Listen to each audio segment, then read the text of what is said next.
જય હિન્દ વિદ્યાર્થી દોસ્તો,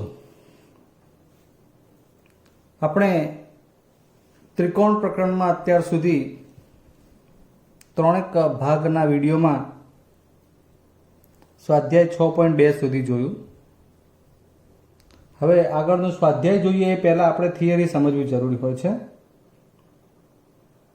ત્રિકોણની સમરૂપતા અને એકરૂપતાનો ખ્યાલ આપણે તમને શરૂઆતના લેક્ચરમાં જ આપેલો હતો કે બે ત્રિકોણો સમરૂપ ક્યારે હોય ત્યારે આપણે એવું કહેતા કે એની અનુરૂપ બાજુઓનો ગુણોત્તર સમાન હોય અને અનુરૂપ ખૂણાઓ એકરૂપ હોય ત્યારે એ ત્રિકોણો સમરૂપ બને. અનુરૂપનો અર્થ અહીં તમને સમજાવી દઉં કે દાખલા તરીકે એબીસી અને પીક્યુઆર માટે વાત કરતા હોય તો એબી તો એને અનુરૂપ આપણે પીક્યુ લેતા હોઈએ, બીસી ને અનુરૂપ ક્યુઆર, એસી ને અનુરૂપ પીઆર. એ રીતે જરૂરી નથી કે પીક્યુઆર જ લખાય, અહીંયા આર ક્યુ પી ક્યુઆર પી કંઈ પણ લખાય તો જે તે બાજુ એની અનુરૂપ બનતી હોય એના ગુણોત્તર સરખા થાય એ પ્રમાણે એ સંગતતા સમરૂપતા થતી હોય. એવું ક્યાંય ફિક્સ નથી કે એબીસી સમરૂપ પીક્યુઆર જ થાય, એ ધ્યાન લેજો. એબીસી સમરૂપ ક્યુઆર પી પણ થાય, માપ એના એ પ્રમાણે આવતા હોય અનુરૂપ બાજુઓના. એટલે જે પ્રમાણે અનુરૂપ બાજુઓનો ગુણોત્તર સમાન થાય એ પ્રમાણે એ ત્રિકોણો સમરૂપ બનતા હોય અને એના અનુરૂપ ખૂણાની વાત હતી. આવું 6 અંગો માટે જોયું હતું, 3 બાજુ અને 3 ખૂણા. પણ એવું પણ જરૂરી નથી કે ત્રણેય બાજુઓ અને ત્રણેય ખૂણાઓ એકરૂપ અનુરૂપ અને સમપ્રમાણમાં બાજુઓ હોય તો જ એ બે ત્રિકોણો સમરૂપ બને. એવું ના હોય તો પણ ચાલે. અને એવું બીજું શું હોય તો જરૂરી છે એની ચર્ચા અત્યારે કરવાની છે, જેને આપણે ત્રિકોણની સમરૂપતાની શરતો સ્વરૂપે લીધેલું છે. ક્યાંક કોઈ શરત સ્વરૂપ છે, કોઈ પ્રમેય સ્વરૂપ છે. તો એવી શરૂઆત કરીએ આપણે પ્રમેય 6.3 માટેની ખુ શરતથી. તો વળી એમાં શું હોય? દાખલા તરીકે અહીંયા એ ખૂણાનું માપ 50° હોય, એની જોડે આપણે માનો કે ક્યુ ખૂણાનું માપ 50° હોય, બી નું માપ 60° હોય, આર નું માપ 60° હોય અને સી નું 70° હોય અને અહીંયા પી નું 70° હોય. જો બે ત્રિકોણોમાં અનુરૂપ ખૂણાઓ સમાન હોય, અહીં આપેલા બંને ત્રિકોણમાં 50 50 60 60 70 70, તો તેમની અનુરૂપ બાજુઓની જોડના ગુણોત્તર સમાન હોય. એ આપણે સમાન ચેક કરવાની જરૂર નથી. શરત અનુસાર એવું ચોક્કસ છે, આ પ્રમેય સાબિત કરીને પણ વિચારી શકાય કે માત્ર અનુરૂપ 3 ખૂણાઓ જ એકરૂપ થતા હોય તો ઓટોમેટિક એની અનુરૂપ 3 બાજુઓ સમપ્રમાણમાં થઈ જાય. એટલે બાજુઓ સમપ્રમાણમાં અને ખૂણાઓ એકરૂપ એવું આગળ જે આપણે ચેક કરતા હતા એવું ચેક કરવાની જરૂર નથી. માત્ર 3 અનુરૂપ ખૂણાઓ જ એકરૂપ થાય તો પણ એ સંગતતા સમરૂપતા થાય. એટલે કે બે ત્રિકોણો સમરૂપ થાય જેને આપણે ખુ શરત તરીકે ઓળખીએ છીએ. એંગલ એંગલ એંગલ ટ્રિપલ એ. હવે અહીંયા શું થશે? તો અહીંયા શું બન્યું છે ભાઈ? ખૂણો એ, તો એને એકરૂપ ખૂણો કયો બને? 50 જોડે ક્યુ છે. ખૂણો બી, એના જેટલું માપ 60 60 કોનું છે? આર નું. અને ખૂણો સી, તો ખૂણો પી છે. માટે ત્રિકોણ એબીસી સમરૂપ ત્રિકોણ નામ પ્રમાણે લખીએ તો શું થશે? QRP અથવા સંગતતા એબીસી સંગતતા QRP સમરૂપતા થાય. ખ્યાલ આવ્યો? એટલે ગુણોત્તર જે ઓટોમેટિક સમપ્રમાણ થાય છે ને એ આવી રીતે બને: AB upon QR, BC upon RP અને AC upon QP. ક્લિયર? તો આ થઈ ખુ શરત, જેને પ્રમેય 6.3 તરીકે લીધેલ છે. હવે બીજી, આમાં તો એની સાથે તમને વાત કરું ને મિત્રો તો કંઈ બીજું ખાસ નથી. ખુ એ માત્ર શરત સ્વરૂપે છે. આમાં 2 જ વખત ખુ કેમ એની વાત કરું. દાખલા તરીકે આપણે આ ત્રિકોણમાં 50 અને 60 બે જ ખૂણા આપીએ અને અહીંયા પણ 50 અને 60 બે જ આપીએ, આ 70 ની વાત જ ન કરીએ તો થાય શું? એબીસીમાં આ 50 હોય અને આ 60 હોય અને આમાં અહીંયા 50 અને 60 બે જ અનુરૂપ ખૂણાઓ એકરૂપ હોય, ત્રીજો ન આપ્યો હોય તો ત્રણ ખૂણાનો સરવાળો 180 થાય. એ પ્રમાણે તમે વિચારો તો 50 અને 60 110 એટલે 180 માંથી 110 બાદ કરો એટલે અહીંયા 70 ઓટોમેટિક મળી જાય.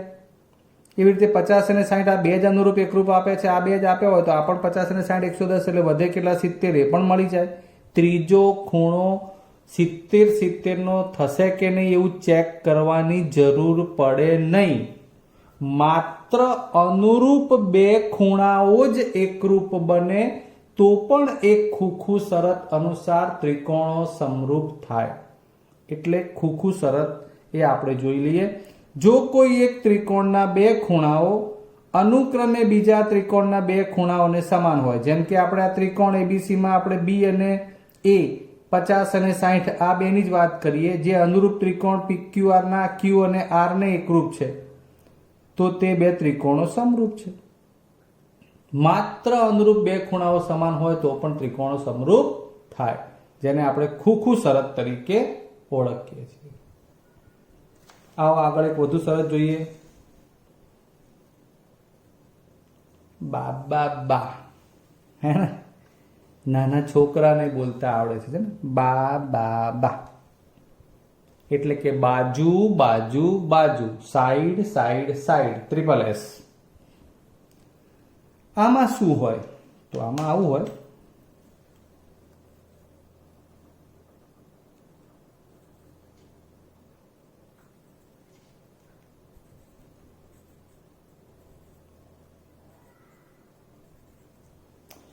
મિત્રો અહીં લખ્યું છે એ પ્રમાણે જો બે ત્રિકોણોમાં એક ત્રિકોણની બાજુઓ, જેમ કે આ ત્રિકોણ એબીસી, એની બાજુઓ 2, 3 અને 5 માપ ધરાવે છે, બીજા ત્રિકોણની અનુરૂપ બાજુઓના સમપ્રમાણમાં હોય, આનો મતલબ એવો કે આ બાજુ અને આનો બેનો ગુણોત્તર, આ બાજુ અને આનો અને આનો ગુણોત્તર સરખા થતા હોય તો બા શરત અનુસાર એ બે ત્રિકોણો સમરૂપ હોય. ફરીવાર, જો બે ત્રિકોણોમાં એક ત્રિકોણની બાજુઓ બીજા ત્રિકોણની અનુરૂપ બાજુઓના સમપ્રમાણમાં હોય, એનો મતલબ કે બંને ત્રિકોણની અનુરૂપ બાજુઓનો ગુણોત્તર સમાન હોય.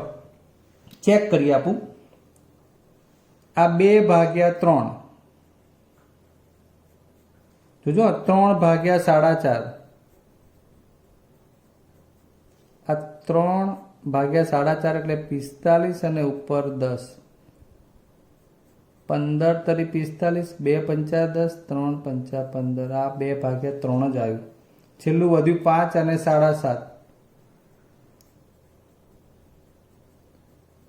7.5 એટલે 75 ને ઉપર 10, 15 પંચા 75, 10/15 એટલે 2 પંચા 10, 3 પંચા 15, 2/3 અને શરૂઆત તો 2/3 હતી જ.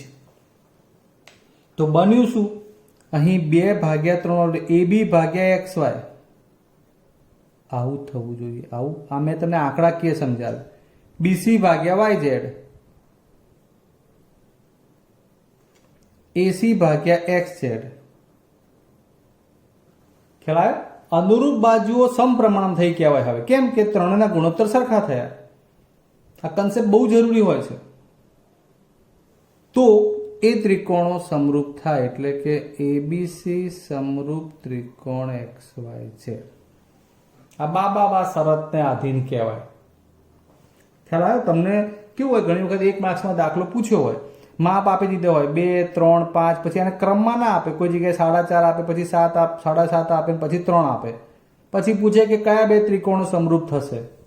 તો જે ગુણોત્તરો અનુરૂપ સમપ્રમાણમાં આવે, સરખા આવે, એ બાજુઓ સમપ્રમાણમાં લઈ અને તમારે આ એબીસી XYZ ની સમરૂપતા વાળું પદ લખવાનું હોય.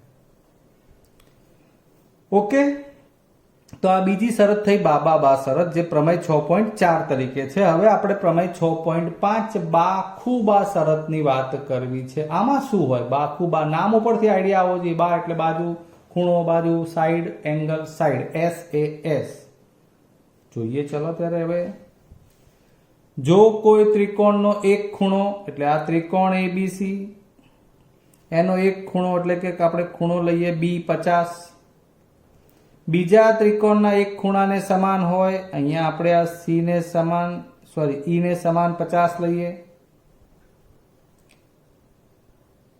અને આ ખૂણાઓ જે બાજુઓને અંતર્ગત હોય તે બાજુઓ, હવે તમને આમાં ખબર શું પડી ભાઈ? જે બાજુઓને અંતર્ગત હોય એટલે બે અંતર્ગત બાજુથી એટલે કે અંતર્ગત ખૂણો બનેલો હોય, તો 50 નો ખૂણો બનવા માટે આ બે જરૂરી છે. જુઓ, 50 નો ખૂણો બનવા માટે આ એક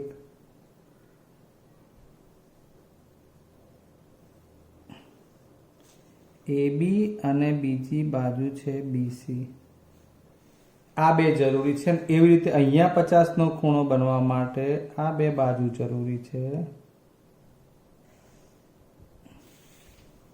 ધ્યાનમાં રાખજો આ શું ચાલે છે. આ બે બાજુથી ખૂણો બન્યો, એને અંતર્ગત ખૂણો B, તો કઈ બે બાજુથી? AB અને BC. અંતર્ગત ખૂણો E તો DE અને CE. તો એટલા માટે કહ્યું છે કે આ ખૂણાઓ જે બે બાજુઓને અંતર્ગત હોય તે બાજુઓ સમપ્રમાણમાં હોય. એટલે આ કઈ બાજુઓ સમપ્રમાણમાં જોઈએ? તો કે AB ભાગ્યા DE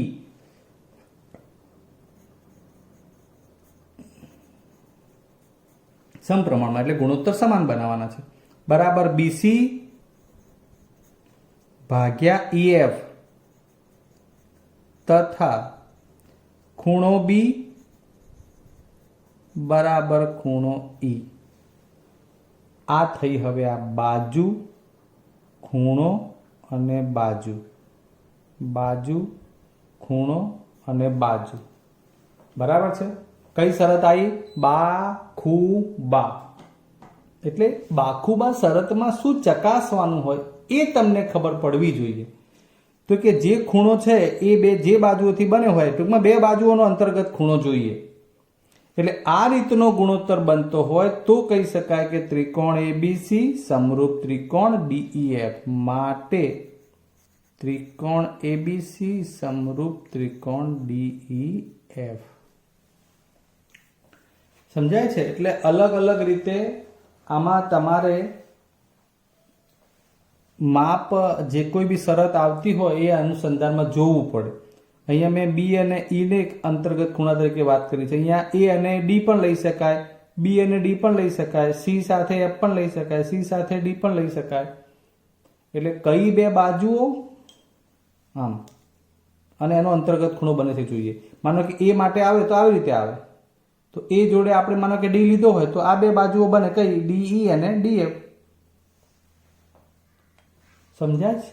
ઓકે, ક્લિયર થયું. હવે આપણે બીજા ટોપિક જોઈએ. જો આમાં ચલો હવે એક આવી જ શરત કાટકોણ ત્રિકોણ માટે કે ભાઈ બે કાટકોણ ત્રિકોણો સમરૂપ કેવી રીતે બને છે. તો એમાં એક બાબત તો કોમન હોય મિત્રો, કાટખૂણો. એટલે ઓલરેડી એક ખૂણો તો તમારા માટે અહીંયા 90 નો બની જાય છે, એટલે એના વિશે બહુ ચર્ચા ના કરી હોય. કાટકોણ ત્રિકોણ છે એમ કરીને આપ્યું હોય, ખૂણો આપી દીધેલો હોય. જોઈએ હવે શરત. બે કાટકોણ ત્રિકોણોમાં, આ બંને મેં બતાવ્યા છે, ત્રિકોણ ABC માં B કાટખૂણો છે, ત્રિકોણ PQR માં Q કાટખૂણો છે. એક ત્રિકોણનો કર્ણ એટલે આ કર્ણ અને એક બાજુ, માનો કે આપણે એક બાજુ AB લઈએ, કર્ણ એટલે AC અને એક બાજુ લીધી AB. એક ત્રિકોણનો કર્ણ અને એક બાજુ, બીજા ત્રિકોણના કર્ણ અને એક બાજુના ગુણોત્તર સમાન હોય. બીજા ત્રિકોણનો કર્ણ આ રહ્યો. હવે અહીં જરૂરી નથી કે આની અનુસંધાનમાં અહીંયા PQ હોય જ, જે પણ હોય. બરાબર છે? આ તો આપણે લઈએ છીએ અત્યારે કે ભાઈ આ જોડે આપણે આની જોડે આ જ અનુરૂપ લઈએ છીએ એકરૂપ, અથવા AB ની જોડે PQ ની જગ્યાએ AB ની જોડે QR પણ લઈ શકાય. એક ત્રિકોણનો કર્ણ અને એક બાજુ બીજા ત્રિકોણના કર્ણ અને કોઈ એક બાજુ સાથે સમાન હોય. બરોબર? એટલે એના ગુણોત્તર સમાન થતા હોય તો તે બે ત્રિકોણો સમરૂપ હોય. અર્થાત અહીં કાટકોણ ત્રિકોણ એબીસી તો હોવું જ પડે. એબી ભાગ્યા પીક્યુ બને અને એસી ભાગ્યા પીઆર બને તથા ખૂણો બી બરાબર ક્યુ બરાબર 90 છે. એટલા માટે આ ત્રિકોણ એબીસી સમરૂપ ત્રિકોણ પીક્યુઆર થાય. જો આ ક્યુઆર અને એબી એ બંનેનો ગુણોત્તર સમાન થતો હોત તો આ પીક્યુઆર ના આવે. બરાબર છે, એ યાદ રાખવાનું. એટલે જે પ્રમાણે ગુણોત્તર બને છે એ પ્રમાણે આપણે લઈએ છીએ. આ બધી જ થિયરી જે છે ને એ એક ગુણના પ્રશ્ન માટે જરૂરી છે. એટલે એનું તમને ડીપમાં જ્ઞાન હોય, યાદ રાખ્યું હોય તો એક ગુણ માટે ક્યાંક અટપટું પૂછાય તો તમે જવાબ લખી શકો છો. એટલે આમ આપણે ખૂ ખૂ, બા બા બા, બાખુ બા અને આ કાકબા આવી 4 શરતો મુખ્ય જોઈ સમરૂપતા માટેની. હવે એની કેટલીક નોંધનીય બાબતો જોઈએ કે એમાં આપણે જે પરિણામો મળે એનો સીધો ઉપયોગ કેવી રીતે કરી શકીએ છીએ દાખલાઓમાં, એ જોઈ લઈએ.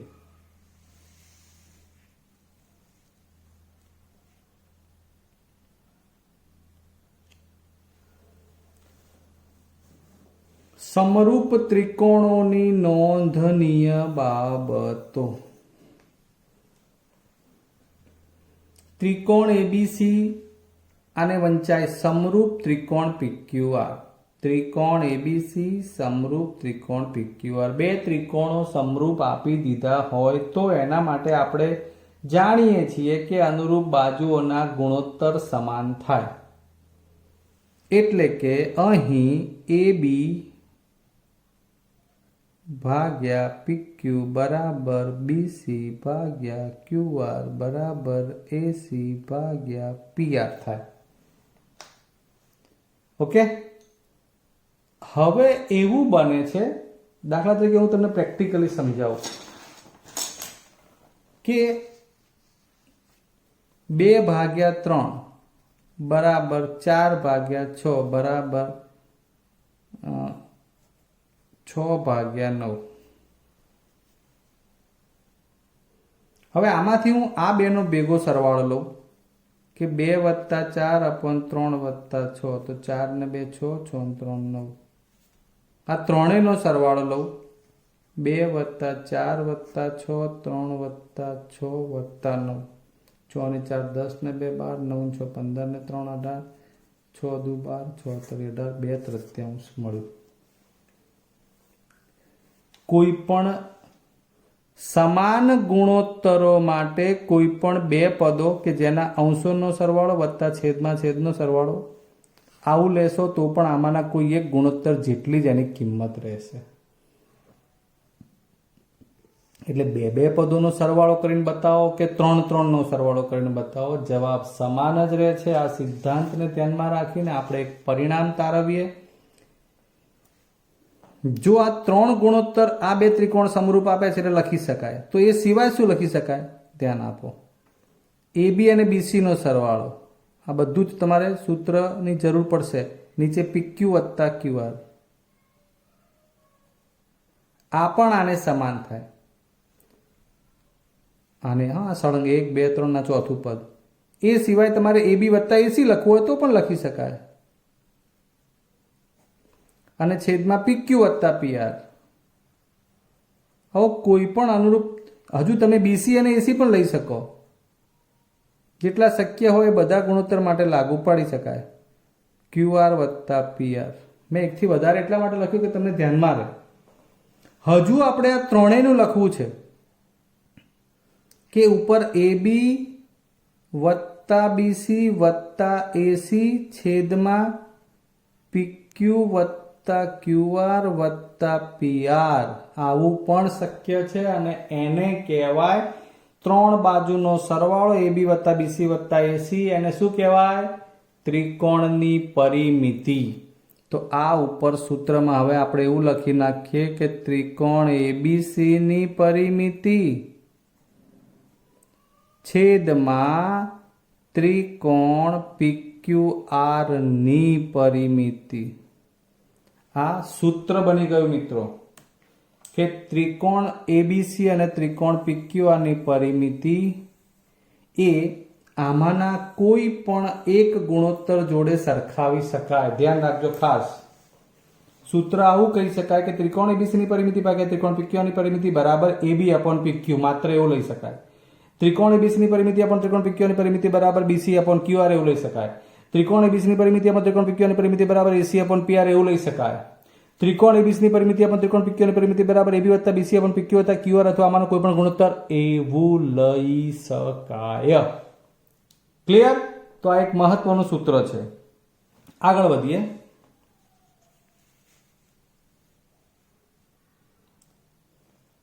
બે સમરૂપ ત્રિકોણોની અનુરૂપ અનુરૂપ મધ્યગાઓ તથા વેધોનો ગુણોત્તર અનુરૂપ બાજુઓને સમપ્રમાણમાં હોય.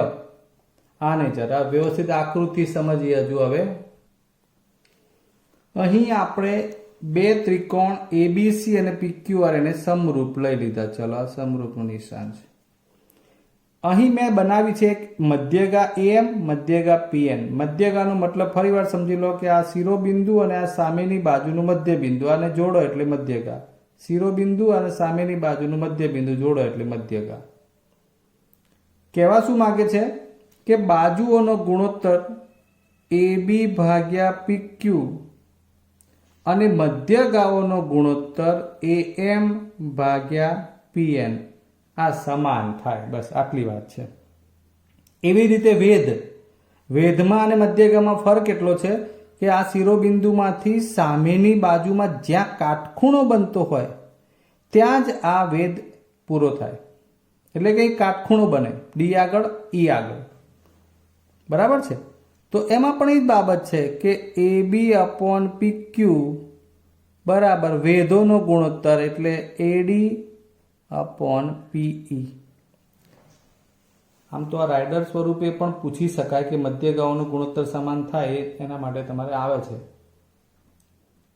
કદાચ પુસ્તકમાં, ઉદાહરણમાં કે સ્વાધ્યાયમાં હશે જ. બે સમરૂપ ત્રિકોણોની અનુરૂપ મધ્યગાઓ, આ મધ્યગાઓ માટે બતાવ્યું, તથા વેધો, બે અલગ અલગ ટાઇટલ છે, મેં ભેગું કરીને એકમાં લખ્યું છે. એ નો ગુણોત્તર અનુરૂપ બાજુઓને સમપ્રમાણમાં. આનો મતલબ એ કે બાજુઓનો ગુણોત્તર અને મધ્યગાઓનો ગુણોત્તર સમાન થાય. આ બાજુઓનો ગુણોત્તર અને વેધોનો ગુણોત્તર સમાન થાય. ક્યારે? આ બે ત્રિકોણો સમરૂપ હોય ત્યારે, કે એબીસી સમરૂપ પીક્યુ. Okay, last one. હવે થોડું આમાં થોડીક સમજણમાં ધ્યાન રાખવું પડશે. કોઈ પણ ત્રિકોણમાં કોઈ પણ ખૂણાનો દ્વિભાજક, એટલે ત્રણ ખૂણા હોય એમાંથી કોઈનો પણ દ્વિભાજક. સૌથી પહેલા તો તમને દ્વિભાજકની ખબર પડવી જોઈએ કે એ માનો કે બી ખૂણામાંથી આ પસાર થતું કિરણ બીડી એ આ બીનો દ્વિભાજક હોય, એટલે કે આ ખૂણાના બે સરખા ભાગ કરે. બરાબર? એ તે ખૂણાની સામેની બાજુ, જેમ કે આપણે બી માંથી દ્વિભાજક બીડી કિરણ બનાવ્યું, એ ખૂણાની સામેની બાજુ એટલે એસી ને જે રેખાખંડોમાં વિભાજિત કરે, એટલે અહીંથી આ બીડી કિરણ બન્યું હોય તો રેખાખંડ કયા બને? એડી અને ડીસી. તે રેખાખંડોનો ગુણોત્તર અને તે ખૂણાને સમાવતી ત્રિકોણની સંલગ્ન બાજુઓનો ગુણોત્તર સમાન હોય. આમાં તમને થોડીક તકલીફ પડી શકે, સમજાવી દઉં. પહેલા તો આ કિરણ બીડી એમાં ડી બિંદુ એ આ એસી ને ડીમાં અહીંયા છેદે છે, એટલે આ એડી માટે આ સંલગ્ન બાજુ થઈ જાય અને ડીસી માટે આ સંલગ્ન બાજુ થાય. એટલે આ ડી બિંદુથી આ બાજુનું બે રેખાખંડો એડી અને ડીસીમાં વિભાજન થઈ ગયું. એટલે શું કહે છે કે આ જે રેખાખંડોમાં વિભાજિત કરે તે રેખાખંડો એટલે કે એડી અને ડીસી તથા એટલે કે રેખાખંડોનો ગુણોત્તર અને તે ખૂણાને સમાવતી ત્રિકોણની સંલગ્ન બાજુઓ. તો આ ખૂણાને એટલે કે બીને સમાવતી આની સંલગ્ન બાજુ એડીની કઈ થાય? તો કે એબી. ડીસીની કઈ થાય? તો કે બીસી. ખ્યાલ આવે? એ સમાન હોય એમ કે છે. બરાબર? એટલે ડી બિંદુથી જે બે રેખાખંડો બન્યા એ રેખાખંડોનો ગુણોત્તર અને આ સંલગ્ન બાજુઓનો ગુણોત્તર સમાન થાય. અર્થાત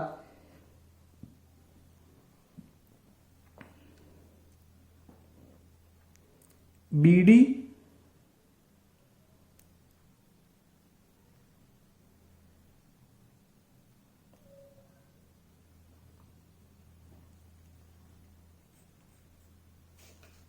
એડી, રેખાખંડોનો ગુણોત્તર લઈએ તો એડી ભાગ્યા ડીસી, બરાબર, એડી ભાગ્યા ડીસી, અને આ શું બનશે?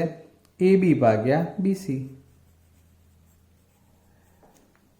આ સમાન થાય. એક બાજુ રેખાખંડોનો ગુણોત્તર અને એક બીજી બાજુ સંલગ્ન બાજુઓનો ગુણોત્તર. અને આ સિવાય આમાં એક પરિણામ બીજું પણ છે કે ભાઈ બે સમરૂપ ત્રિકોણો હોય ને તો એના અનુરૂપ ખૂણાઓના દ્વિભાજકો હોય, આની જગ્યાએ બીજો હોય ને કોઈ, તો એમાં આપણે અનુરૂપ બાજુ એ બી અને એની સાથેની લઈ શકીએ, અને બીડી હોય ને આટલો ભાગ, એનો જે આપણે જવાબ બીજા PQRના એ દ્વિભાજકમાંના અંદર બાજુ ત્રિકોણની અંદર સમાતો હોય એટલો રેખાખંડ પણ લઈ શકાય. જેમાં વેદ બને છે ને એમાં ખૂણાનો દ્વિભાજક થતો હોય. માનો કે અહીંયા આ જે છે આ વેદ આમની જગ્યાએ દ્વિભાજક થતો હોય એમાંથી અને પીમાંથી, તો પણ આટલો ભાગ જ લેવાનો, એડી અને પીઈ જેટલો એ દ્વિભાજકનો. એવું એક પરિણામ પણ છે. હાલ આપણે એટલી વાત કરી કે આ જે રેખાખંડો બન્યા એ બંનેનો ગુણોત્તર અને સંલગ્ન બાજુઓનો ગુણોત્તર સમાન થાય છે. અને છેલ્લે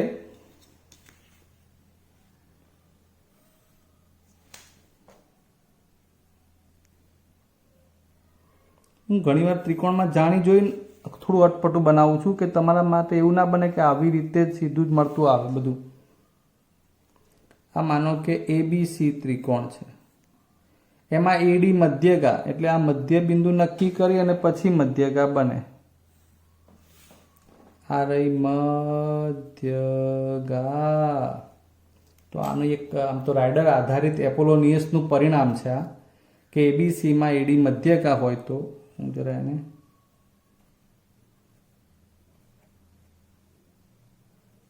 નું પ્રમેય છે એ પ્રમાણે આ સૂત્ર લખું છું કે AB² વત્તા AC² બરાબર ને, જ્યાંથી મધ્યગા બની છે એ બે બાજુઓ AB² વત્તા AC² બરાબર 2 ટાઈમ્સ મધ્યગાનો સ્ક્વેર. એડી મધ્યગા હોય તો કૌંસમાં AD² પ્લસ અહીંથી કોઈ પણ માપ લઈ શકાય, BD કે DC, કારણ કે બે સમાન જ હોય, બરાબર. AB² વત્તા AC² બરાબર 2 કૌંસમાં AD² પ્લસ BD². તો મિત્રો આજે આપણે આ હવે પછીના સ્વાધ્યાય માટેની થિયરી ચલાવી છે, જે લેસન નંબર આજનો આપણો પાર્ટ નંબર 4 છે. હવે પછી 5મા ભાગમાં આપણે એનું સ્વાધ્યાય લઈશું. કદાચ એવું બને કે ડિસ્ક્રિપ્શનમાં આના અનુસંધાનમાં ક્યાંક શરતો ચકાસવા માટે મેં લેસન મૂક્યું હોય તો એ ખાસ કરજો, કારણ કે આ કઈ શરત બનશે અથવા તો કઈ શરતને આધીન કઈ સંગતતા સમરૂપતા થશે એવા પ્રશ્નો મૂકવા હોય તો મૂકી શકાય, જે હું ડિસ્ક્રિપ્શનમાં મૂકું તો તમારે ચેક કરવાના હોય તો એ સોલ્વ કરવાના. ક્લિયર? ફરી મળીશું આવતા લેક્ચરે. ત્યાં સુધી રજા લઈએ. જય હિન્દ.